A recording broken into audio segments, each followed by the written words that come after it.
This is Fortress on a Hill with Henry, Danny, Kagan, and Giovanni.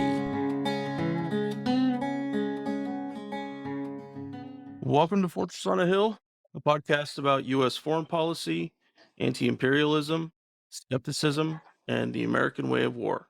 I'm Henry. Thank you for joining us today. With me is Kagan and Giovanni. Fellas, how are you doing? Hey. Excellent. Right here. And we are joined by Camilo. Sorry, I'm having word trouble today. Camilo Mejia. Mejia. My wife's from Mexico. This shouldn't be this hard for me. He was born in Nicaragua, but moved to the U.S. as an adolescent. Shortly after graduating high school, he joined the U.S. military and eventually deployed to Iraq in 2003. After 5 months in active combat, including posts in Baghdad, I'm assuming this is Haditha, but they didn't spell it right, al-Assad and al-Ramadi, he was sent home on leave, where he recognized and publicly condemned the Iraq War as criminal and immoral. He was subsequently court-martialed and charged with desertion and sent to serve 9 months of incarceration at Fort Sill in Oklahoma. Mejia lives in Miami, and he continues to speak out against U.S. imperialism. Camilo, welcome to Fortress on a Hill. Thank you. Glad to be here. So I'm gonna let Giovanni take over here, and let's talk about Nicaragua. Awesome. Yeah. So before we started the recording, we're having like a side conversation. And I thought it would be interesting if we get the conversation we're having on recording. So, public so everybody can hear. So Mejia and I, we go way back. We've done a couple of trainings together, mostly about hybrid warfare. We have done workshops and and we have been invited by different organizations to do these workshops on hybrid warfare. But I've never met Mejia in person, right? I've almost met him in person about 2 years ago, but but it didn't kind of work out. The schedule didn't kind of work out. I was in his neighborhood. I was like probably about you said about 10 minutes away from you I was. So when I called him, I didn't know where he lived, so I just decided to call him. And he said, "Well, you're about 10 minutes away from my home, but how are you gonna be in the area?" I said, "Well, I'm gonna try, just here for a day trip here in Miami, and maybe after work we can get together. But I think you had a meeting afterwards, and then we'll call me again, saying the meeting's going to run a little bit late, but I couldn't stay in Miami, so I had to leave. So we weren't able to meet. But we've had several conversations. We have, we dived into different type of studies, particularly hybrid warfare, which is the new way, just like Henry mentioned earlier, which is the way that the United States makes war nowadays. Multifaceted, by different means and different ways, to inflict pain on other nations. So we've done work on that. But I've known about Camilo since about 2004, I believe, 2003 or 2004, when the Iraq invasion, because Camilo was a dissenter early. It's one of the earliest dissenters of the Iraq War, coming back from Iraq. And in this part, I'm gonna let him talk a little bit more about that. But I heard about him through a piece that was done by NPR talking about the process and what was going on with Camilo Mejia. You want to share a little bit on that? Yeah, definitely. So with the Iraq War, that was really towards the end of my 8-year military contract. I'd been in the military in active duty first since 1997, 1998, I want to say. Well, 2003 was 8 years for me. So 1990, I want to say 1995. Yeah, 1995, I joined active duty. And then, I got out of active duty, and to finish my 8 years, I joined the Florida National Guard, because that gave me the opportunity to continue to serve as an infantryman. And I didn't want to have to go to, to any other school. I wanted to remain an infantryman and just finish my time and at home and go to college. And by that time, I already had matured a lot. I was about to graduate from college. I was already reading and questioning a lot, getting into geopolitics. I knew that we didn't really have a solid case to go after Iraq. But at the same time, I was about one semester away from graduating at the University of Miami, and I had already started to get ready for grad school. And part of me didn't think that the war was actually going to happen. At our level back then, there was so much opposition, international opposition. Even NATO was not for it, at least not in the beginning. Major allies like France and Germany, even Mexico, which basically always did what the U.S. said. The Dixie Chicks were against it. Like there was so much opposition, millions of people marching against the war, all against the war all over the world. So I guess I was somewhat naive, when I believed that it's just going to be a huge show of force. We'll be there a few months, and then we'll come home heroes and continue on with our lives. That unfortunately didn't play out as I thought. The first mission that we had in Iraq was this place called Al-Assad, which was a bombed out Iraqi Air Force base. And we basically, to be blunt about it, we tortured people there. We tortured prisoners who were, had been Bedouins, basically, wrong time, wrong place. And that was the beginning of the war experience for me. Prior to that, we had been in Jordan, where we had been protecting some Patriot sites, where the U.S. had made a deal with the Jordanian king that we would intercept any Scud missiles that Saddam Hussein might send to Israel, which is something that happened in the first during the Gulf War. That to get Israel to retaliate and that way encourage other Arab nations to join the fight.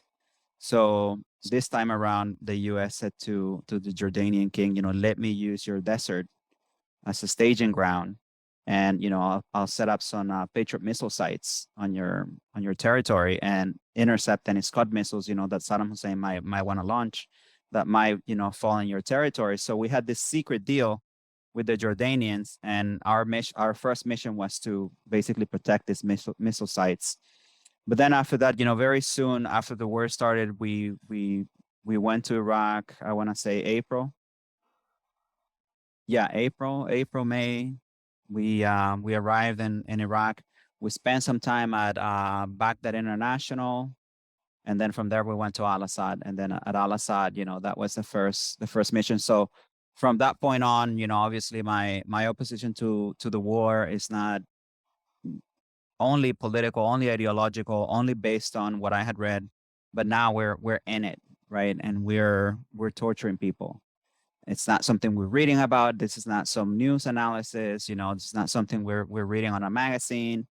We're actually there, and we're doing that stuff. And from there, it just got worse. We went to Haditha, where we learned of some pretty nasty things that happened. Atrocities that were committed there. And then from there, we went to Ramadi, where I spend most of my time, and that's where a lot of where the bulk of the war crimes took place. But in an environment, I mean, obviously, an environment where you're struggling to stay alive. Basically, you're a moving target every day of your life. Anything that you do could result in you being blown to pieces. Even going to take a shit at the latrine or taking a shower, which you couldn't do in the daytime because it's too hot. 104, 110 degree temperatures in this metal water tanks. Would give you blisters if you took a shower at that time. So we had to go at night, which is when we had indirect fire attacks.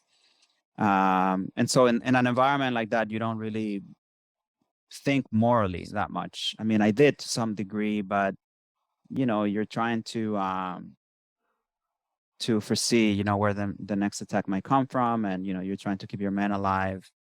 And in my particular case, and this is something that got me into hot water with my chain of command, I always I'm proud to say that I led my men away from fire rather than into battle, away from battle, because the things that we were doing were so arbitrary. And it was so clear also that we had people in our chain of command who were so bent on getting, the coveted awards, like the combat infantry badge or, any other medals, like officers oftentimes, they view war and combat as, career opportunities. And in our particular case, we had captains and majors, and we had lieutenant colonels and colonels who had spent a lifetime in the military and had no combat experience. And so for them, it was really key to take advantage of the possibility. And we did a lot of things that were in violation of our training, in violation of, the rules of engagement. Pretty much everything that we were told, which wasn't much to begin with, we violated in order to instigate the resistance into battle. And the bulk of the casualties were suffered by the civilian population. And so, long story short, my initial opposition to the war, which had been very political, very ideological, became something very personal and became something very spiritual.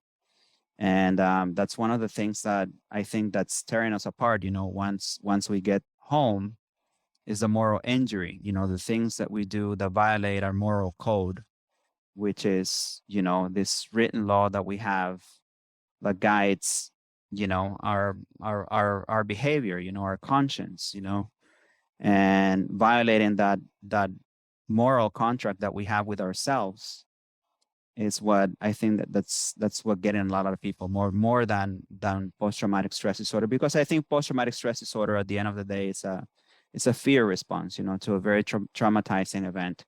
But moral injury is more about the things that we have a hard time forgiving ourselves for, because we didn't do what we were supposed to do, or we did nothing when we should have done something.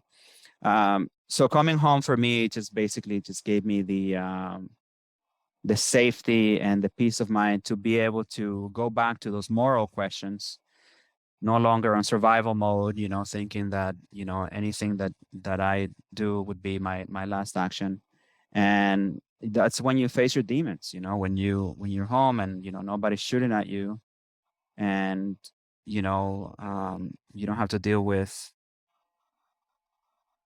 improvised explosive devices or indirect fire or anything like that. And then you have to come to terms with what you did. And for me, that was a really difficult thing. I had a small child. She's 22 now. She was 3 at the time, 4. And I didn't know if I could be a dad to her because of all the things that I had done. How do you teach a kid right from wrong when you have done so much wrong yourself? And just like all these questionings, that began to torment me. And eventually, I realized that I was a conscientious objector. It was something that I fought mentally, because I said, I've already been there. We were in combat, we torture people, we kill people. It's too late for me to be a conscientious objector. Not knowing that it's really the very experience of war what really makes you be anti-war. I don't think there's anyone who can be more anti-war than a combat veteran, who has actually experienced the horror of war. But I didn't see it that way at the time. I thought that it was too late for me. I was tainted, I was already a bad person. But I got some counseling and I started writing a conscientious objector application. And that was a journey for me, a spiritual journey to come to terms with all the bad shit that we had done. And, I was able to get over my fear also of what the military would do to me if I spoke out against the war, because I began to think about really what humanity had sacrificed and what people were still sacrificing, to oppose war. I came across people like Brian Wilson, who lost his legs trying to stop weapons shipments to Central America back in the days. And, people who had lost everything to war, victims of war, victims of landmines that were left behind. And that gave me perspective, that whatever happened to me could not be as horrible as what so many people had lost or had gone through. And, I felt empowered to speak out and say, you know what, I'm not going to fight this war. I'm not going to be a party to this supreme war crime against humanity. And, I'm not going to fight your war anymore. And of course, I was the first combat veteran to do that at the time. There were other objectors. You talked about NPR, and we have a couple of early members of, back then it was called the Iraq Veterans Against the War, but Stephen Funk was one of them, a Marine who came out of the closet and out against the wars, which took a lot of friggin' courage, for a Marine to come out as gay and anti-war. He was actually just getting out of jail as I was going through my journey. And then we also had an Air Force captain, Stephen Potts, and he came out on NPR as well before getting deployed. He never got deployed.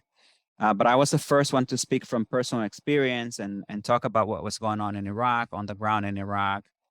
And so it was a pretty big deal, I guess, for the media. The media was not what it is today. There was still a little bit of objectivity, like the media was not so co-opted as it is now. And, the story got a lot of traction, both in the US and internationally. And I think that ended up, working to my advantage to have that, that many eyes on my case. And that included Amnesty International, which I'm not a fan of anymore. But back then, they adopted me as a prisoner of conscience, and they issued a warning that if I was incarcerated, that they would launch a campaign to secure my safety and my release. And, I had a sham of a court-martial that lasted 3 days. You would thought Osama bin Laden was being tried because of the amount of security around the courthouse. That was in Fort Benning, Georgia. No, I'm sorry, Fort Stewart. That was Fort Stewart. And yeah, I was found guilty of desertion. They put me away on a 12-month sentence. I did 9 in Fort Sill. And then I got out 9 months later and, wrote the book, Road from Aramati, which I think you guys have a copy of, and began doing counter-recruiting work, joined Iraq Veterans Against the War, Veterans for Peace. And I've been doing anti-war organizing and activism ever since.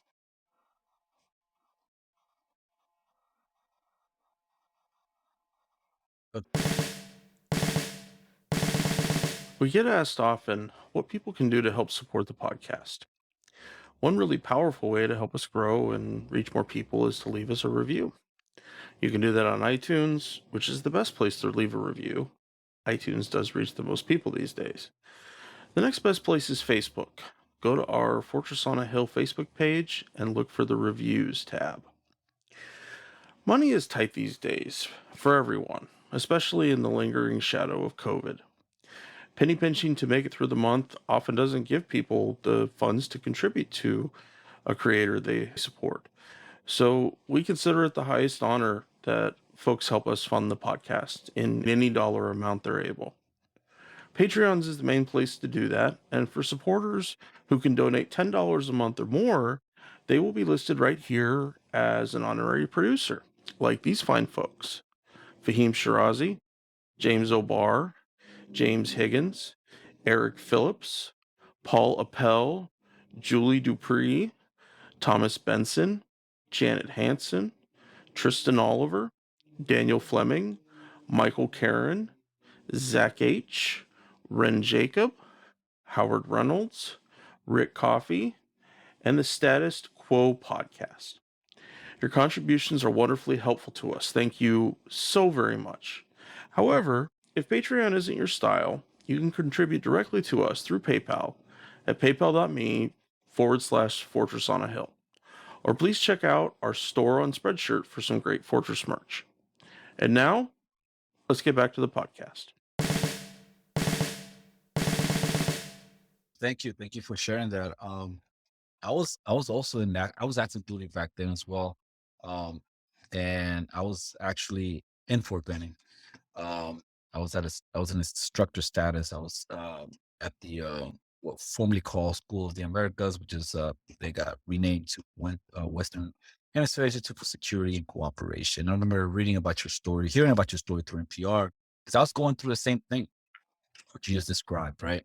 I was going through the same thing at a time. I already hit 10 years in the military at the time, and right there and then, at the beginning, I didn't think that the war was going to happen because I was a military dependent when the first Gulf War happened.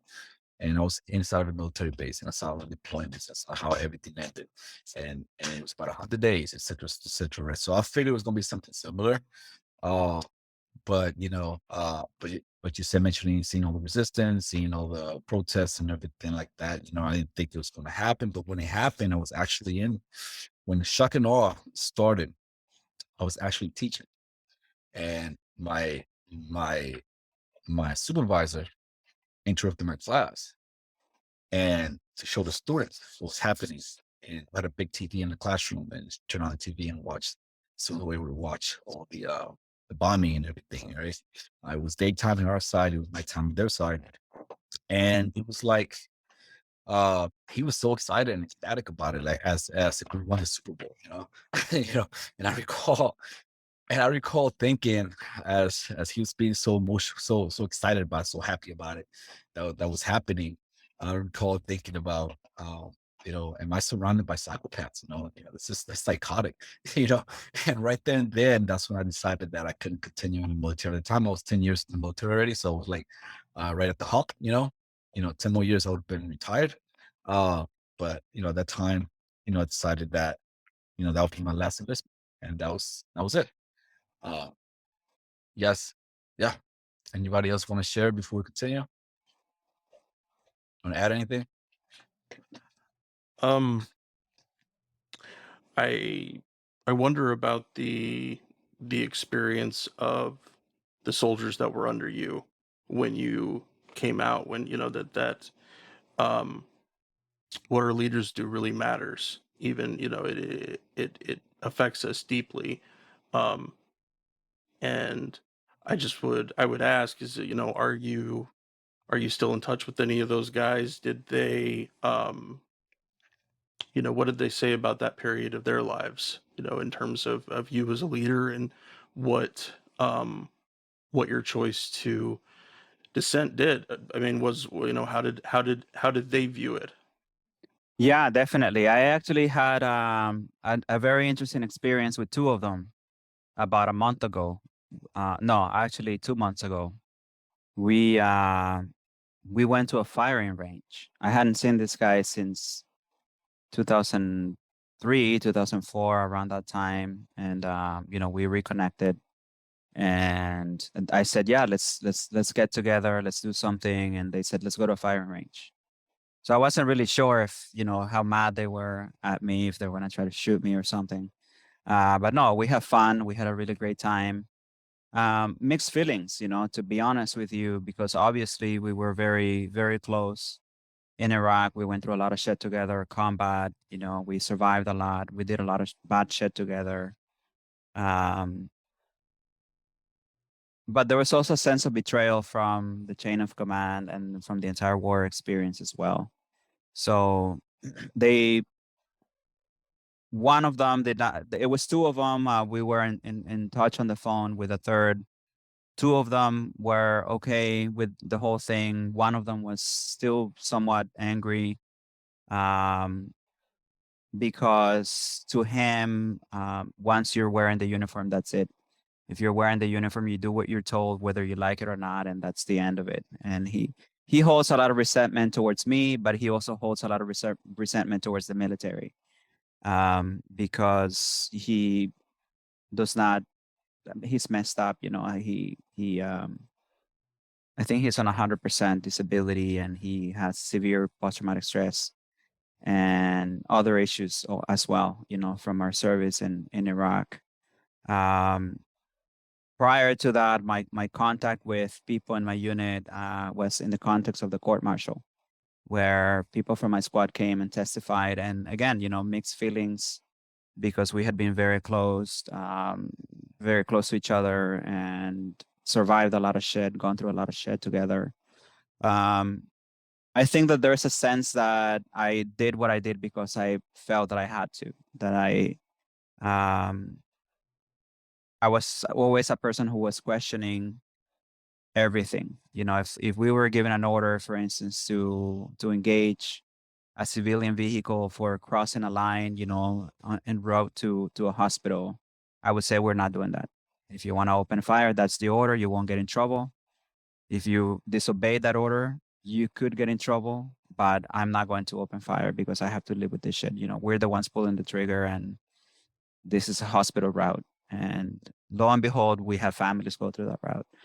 And I would always question things, you know, and if we had to set up a traffic control point, you know, I would make sure that we had chem lights, that we had barricades, that we had concertina wire, that, you know, we fired warning shots. You know, I would do absolutely everything in my power to ensure that there was no contact with anyone, enemy, civilians, whatever the case may be. I would question the soundness of missions when we'd go out there blind, basically with no OPs, with no, you know, presence patrols, in some cases, you know, without evac routes or anything like that. It was like we were basically going out of our way to get killed, to then unleash the power of the US military and, you know, instigate more firefights and things like that. So I would always question things like that. So it wasn't a complete shock to them that I decided not to go back, because I was questioning a lot of the things. And also because I was protecting them, not only their safety by trying as much as I could to evade having contact, but also because I was thinking about the moral part, and I was thinking about who is going to have to live with this crap. You know, it's us. This is our choice. So I think that there was a recognition of that, you know, that I did what I did because I felt morally compelled to do what I had to do. And so in that sense, I do think that there's a lot of understanding, but there's also a lot of resentment in the sense that, you know, we were like a family, and I was a father figure for many of them. They were younger. They hadn't been in the military that long. Some of them were only National Guard, you know, so their training was not on par with active duty training. So there was a sense of abandonment, you know, from some of them, and there was some resentment. But I think in the end, we're still very close to one another. It's not the same with chain of command. I think my captain, who's now a lieutenant colonel, really hates my guts. My first sergeant hates my guts. I think my LT hates me as well. But the men, you know, the men who were in my squad, I was a squad leader. The men who were in my squad, I was fired from my first position as a squad leader. I was fired from my whole platoon because I was questioning a lot of what they were doing. You know, they were going after this guy. Coincidentally, is one of the ones that I went out with about 2 months ago. And I began to question, you know, I began to say, you know, look, like, we're going to combat with these kids, you know, like, the last thing we want is for them to hate us. And, you know, we're like a family out here, and we need to correct whatever we need to correct like a family, you know, not with punishment and shit like that. And they felt like I had not injected enough testosterone in my leadership style. And so they got rid of me. And so I, you know, on my, when I, when we end up in Iraq, I'm already on my second squad leader position. And, you know, that both of them, I think that for both squads, you know, we got to get really close, you know, because I never felt like I had to be punitive. I never felt like I had to put my boot on people's faces, you know, to make them fear me in order to follow me. I felt like, you know, they had to know that I was there for them and that I respected them, and that, you know, their lives were in my hands and my life was in their hands. And so we established that type of relationship in Iraq, you know, with both squads. So of course there was going to be some resentment, and there was going to be a sense of abandonment. And that was one of the hardest things for me also to do. But it's also one of the things that works against you, you know, that they use this whole sense of family against you and say, hey, you have to go back out there and you have to do it. And like, once you get into the media circus, you know, that's one of the things that they throw at you, you know, they tell you all the men in your squad and like all the fallen and whatnot. And I'm like, well, why don't you go ask Cheney that question? Ask Bush.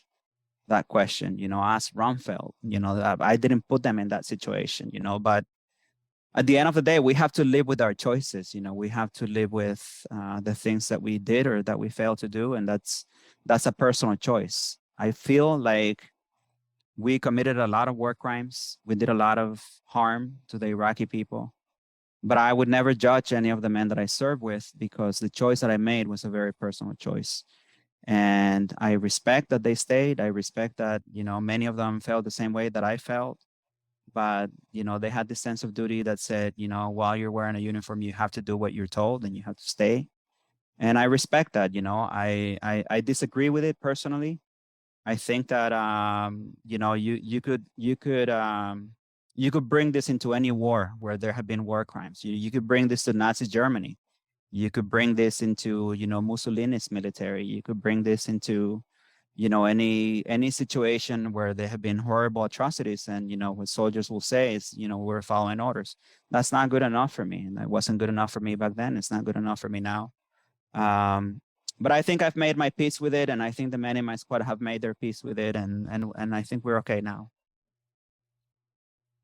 I think the choice of the all volunteer force after Vietnam to move from where guys would go on deployments without connection to the home unit in any way. You went home. I mean, you literally went home, versus Iraq and Afghanistan, where exactly what you're describing is that, you go with this group of guys, you train up with them, you go there with them, you come home with them. And it creates this family mentality, however positive or toxic anybody wants to see it, but it makes you hold on in a different way. It makes you express yourself in a different way. And I think that was a very deliberate choice, whether anybody wants to say it or not, to try to make sure that those ties, those uniform ties, are that much stronger and that much harder to break off of. But I must say, dude, I think you gave a fucking fantastic example to your men, and especially that made it clear that it was your choice. Is that it was and a hard one, a very hard one. I mean, you were in at fucking SIL for 9 months. I mean, but powerful stuff, man. Yeah. I think one of the reasons I think we ended up connecting, Camilo, is because we have a shared interest, and our shared interest, it has been, militarism, U.S. militarism and activity in Latin America, and particularly your country of origin, Nicaragua, and also one of my countries of origin, Dominican Republic, also has a shared history as well, which also, simultaneously was happening with, within the invasion occupation of both of our countries, both the Dominican Republic and the and Nicaragua, and long occupations, and the aftermath of the occupations, which is after the U.S. troops withdrew from both the Dominican Republic and Nicaragua, right? They left behind strong. They left behind a dictatorship to suppress the population, but also to keep safeguard American interests in those particular two countries, right? And I'm talking about Nicaragua, for example, was invaded, and it was part of the what the so-called banana wars. When banana wars is because uh, Nicaragua was considered a banana country. It was same as the Dominican Republic and all the Central American countries, because the United Fruit Company, had a lot of interest, a lot of influence in those countries, and they imported a lot of bananas out of those countries, right? So that's hence the term Banana Republic comes from, because it was ran by the United Fruit Company, which is an American company. But I'm talking about Nicaragua. The invasion, I believe, happened in 1910, and all the way to 1920s, and the occupation in the Dominican Republic was 1916. It ran all the way to the 1920s. In the case of Nicaragua, when they withdrew, left behind the Somoza family, which ruled for about another 30 years. and in the case of the Dominican Republic, they left behind the Trujillo family, which they ruled for another 30 years. Can you, and that pretty much sparked, because I know you said that you did a lot of work. You've done a lot of work since your experience in Iraq. You did a lot of work in anti-war and anti-recruitment, etc. But you also done a lot of work in bringing education of hybrid warfare, U.S. activities in Latin America. What we're seeing today, violence and aggression against your country still, in 2022. Can you talk a little bit about that? Yeah, definitely. The great Dave Klein, who was a longtime president of Veterans for Peace, and he was one of the original Vietnam Veterans Against the War activists. He at one point, I think he ran the Oleo Strut, which was a GI coffee shop. But I heard him talk once about the awakening of the anti-war soldier, right? When you go from being a gung-ho, young guy, out there in Nam or Ramadi or, whatever the case may be, and you realize that you start with this sense of betrayal, that's grounded in your own experience, and that's akin to getting punched in the face and, falling face down, in the mud. And you become an anti-war soldier as you get up and you wipe the mud off your eyes and you start seeing the larger picture. We're on Twitter at Fortress on a Hill, and also at facebook.com at Fortress on a Hill. You can find our main blog page and our full collection of episodes at www.fortressonahill.com. iTunes, Stitcher, Google Podcasts, Patreon, Spotify. You name it, almost anywhere you listen, we're already waiting for you. And hey, we're always in the market for more Patreon supporters. Please consider becoming a patron at patreon.com. And if you're not into giving us a monthly payment, think about giving us a couple bucks on PayPal. The link is in the show notes. Skepticism is one's best armor. Never forget it. We'll see you next time. Come on, you good people, and listen to my song. I hope you'll pay attention. I will not